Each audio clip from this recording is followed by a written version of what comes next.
If you're here for that, that one insight, that surprising connection that just clicks and changes how you look at things, well, welcome to the deep dive. We try to cut through all the chatter, line up the sources, and give you the core idea.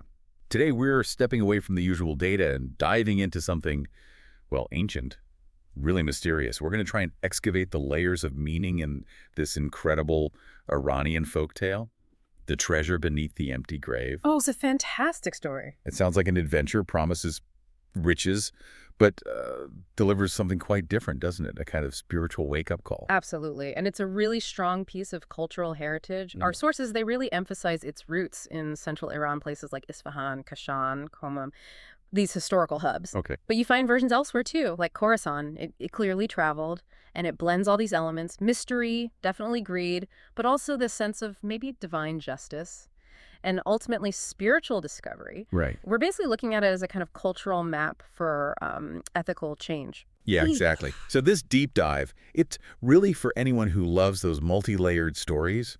Think maybe the Arabian Nights, with that moral depth, but mixed with the excitement of a treasure hunt. We're following this guy, Bahram. Young, wants gold, ends up somewhere that seems designed to strip that desire right out of him. Okay, let's jump right into the setting. The sources paint a really vivid picture, an old city right next to this huge deserted graveyard. Yeah. You can almost picture it. Stone graves, these silent mounds, and that constant, hot desert wind. Yeah, sweeping across. It really sets a tone, doesn't it? Isolation, ancient secrets. These legends, they often take root in places like that. Yeah. Places with weight. And then there's Bahram, our main character. He's poor, sure, but that's not really the point, is it? No, not entirely. His poverty is there, but it's his ambition, or maybe obsession is a better word. Yeah, the sources say his heart is full of desire. They use the word greedy. He works in this caravanserai, watching wealthy travelers, dreaming. And the caravanserai, that's key too. It's resting place, a crossroads, the perfect spot for a story to ignite things. So one night, this old traveler stops by. Could be a dervish, maybe just someone worldly wise, and he tells the legend, just drops it into the conversation. In the empty grave of the dervish, there is a treasure that only a pure heart can find. And Bahram? What do you hear? Treasure. Exactly. He totally glosses over the pure heart part. It just doesn't register. That greed kicks in immediately, doesn't think, doesn't reflect, just grabs a shovel, a lantern, and boom, off to the cemetery in the dark. And the place he goes, the grave itself, that's loaded with symbolism. A dervish's grave. Right, we need to remember what a dervish represents here. Usually an ascetic, someone who has renounced material wealth for a spiritual path. Precisely. So their grave wouldn't be grand. It would reflect that life. Which is the total opposite of what Bahram's expecting. He finds it and it's, well, nothing special. No headstone, just a mound of dirt. Literally an empty grave. It symbolizes that rejection of earthly stuff, of status. It's a void. A void waiting for his greed, basically. You got it. And the second he breaks ground, starts digging, that's when reality shifts. We move into this mystical space. His real journey, the inner one, begins right there. With a pretty dramatic entrance, right? This black shadow just appears. Yeah, manifests right in the grave. Yeah. The gatekeeper he wasn't expecting, and it lays down the rules. Creedy one, pass 3 tests to see the treasure. So the treasure isn't just buried, it's guarded. By a test of character. Exactly. It's brilliant, narratively. The setup isn't about hiding gold. It's about purifying the seeker before they get anywhere near anything valuable. The shadow isn't really a villain. It's more like a stern guide, pushing Bahram towards a change he needs, but definitely doesn't want yet. Okay, so let's unpack these trials. This is really the core of it, isn't it? Yeah. Where Bahram gets forced to confront his whole worldview. It's almost like spiritual boot camp for the greedy. That's a good way to put it, yeah. The first one is called The Shadows of the Past. The black shadow leads him deeper into the earth, but it's not just a pit. The walls light up, showing these shadowy images, like a movie of the dervish's life. And the dervish's life story, it must be a shock for Bahram.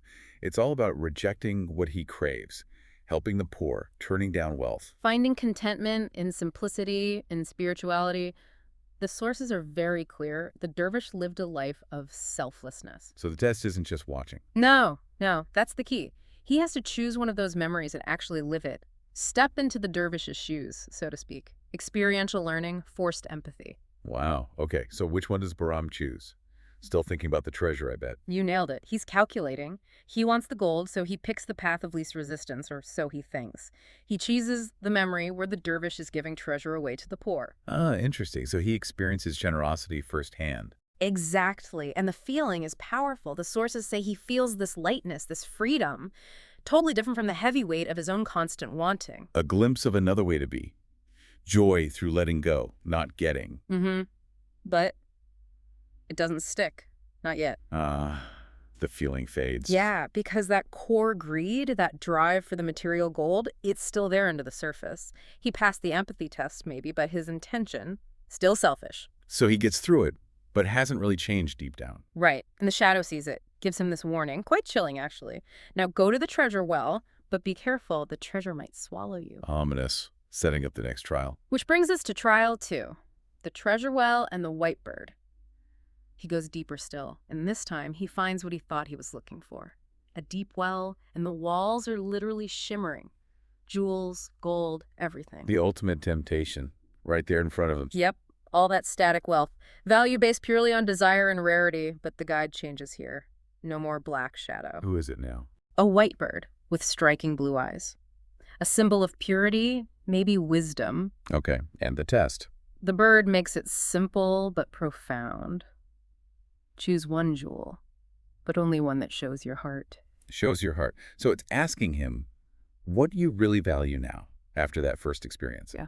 Growth, or still just stuff? Exactly. It's a chance to prove he learned something. Oh, does he? Nope. Fails spectacularly. Instinct takes over. He grabs the biggest, flashiest thing he sees, a huge golden jewel, size over substance. Oh, well, brah. And the reaction is instant. The second he touches it, the well starts groaning, collapsing, dirt, rubble. He's literally drowning in the earth, being consumed by the very thing he desired. Wow. The bird just shouts, "You were greedy," like an accusation. This must be terrifying. Close to death. Absolutely. The sources suggest this is the real breaking point. Faced with death caused directly by his greed, he finally makes a different choice. He lets go.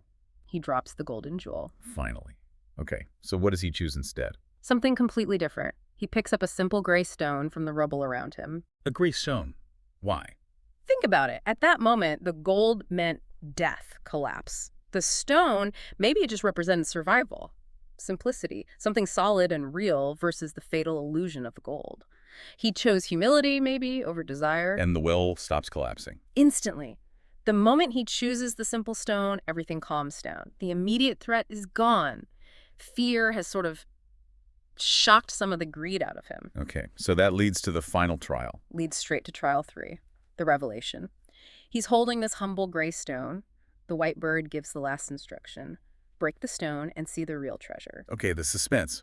What's inside? Not another jewel, surely. No. Inside this plain stone, he finds a single golden seed. A seed. Yeah.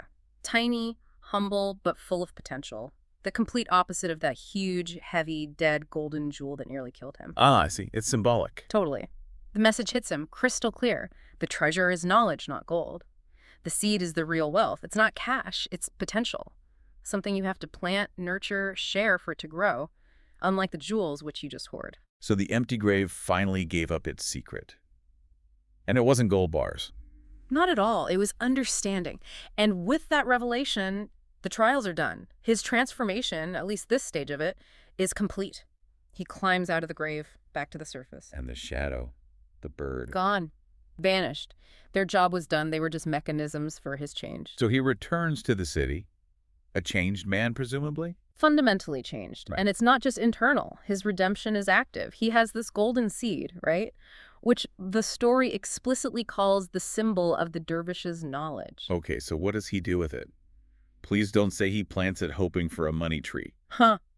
No, thankfully. He understood the lesson. He uses the knowledge it represents, that understanding of generosity he glimpsed in the first trial, and puts it into action. He builds a school. He sets up ways to help the poor systematically. He uses the potential for the community. Exactly, Yeah. for the common good. And people notice. The community sees this genuine change. So they don't call him Bahram the Greedy anymore. No way. They renounce that old identity. He gets a new name. Bahram the Wise, Bahram Dana. His internal shift gets this external validation. He builds a real legacy. That's a powerful transformation. And what about the grave itself? Yeah, the story gives us this beautiful final image, that empty, desolate grave, that mound of dirt that stood for non-attachment. Hmm. Now it's covered in flowers, blooming. It's transformed from a symbol of emptiness into one of life, spiritual fertility, nourished, metaphorically, by Bahram's good actions. Wow. So the legend concludes the real treasure was the pure heart he gained. Precisely. It was all a setup, a brilliant misdirection. The empty grave wasn't a mistake in the legend. It was a psychological testing ground, designed not to yield gold, but to extract the greed from the seeker. Who cure the disease, essentially, and replace it with wisdom. You got it. He had to shed that obsession in a place designed to teach him that true riches grow and are shared. Which really brings us back to that core ethical question in the tale, doesn't it? Should he have just been greedy, gone through hell, basically, to learn the hard way? Or should he have sought wisdom from the start, understood the pure heart part of the legend? He was forced through the fire of his own desire to get it, to understand that wealth is potential, the seed, not the static gold. That grave was a classroom under the earth. It's quite a message, especially today, Yeah. in a world often focused on quick, big returns. Definitely still relevant. So we want to leave you, the listener, with that final thought, that question pulled right from the source material. If the treasure was beneath the empty grave, what choice would you make? That's our deep dive for today into ancient wisdom, desert winds, and the mysteries within. Until next time, maybe remember that sometimes the greatest treasures are waiting inside that simple gray stone, not the glittering gold.